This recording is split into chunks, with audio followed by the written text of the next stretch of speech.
يعني احنا في زمن بني ويوي، يعني ايام الثوره وكانت معروفه هذه تاع بني ويوي. احنا الان في بني. وبعدين بوتفليقه شخصيته الميغالومان، يعني شخصيه يعني تعبد نفسها. لا يقبل اي كان، وكل اللي يحاولوا ولو بكلمه يعارضوه او يختلفوا معه ولو بشيء بسيط وكذا طردهم. وكاين مرات بشرط طرده، في مره وزير اعلام طردوا من مجلس الوزراء بكلام قبيح يعني. وامام كل الوزراء الاخرين باش يقدموا كمثل باللي اللي يقول كلمه امامي نمسح به الارض يعني.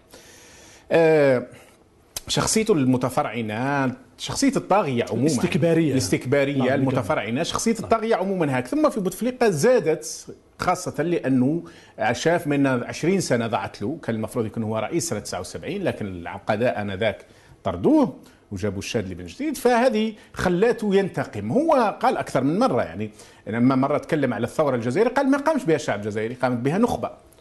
يعني هو في نظرته للشعب الجزائري هذا الشعب ما قامش لا بثورة لم يحزنوا، إن مجموعة قامت بها هو من بينهم، كان في ذلك شكوك كبيرة كما نعلم.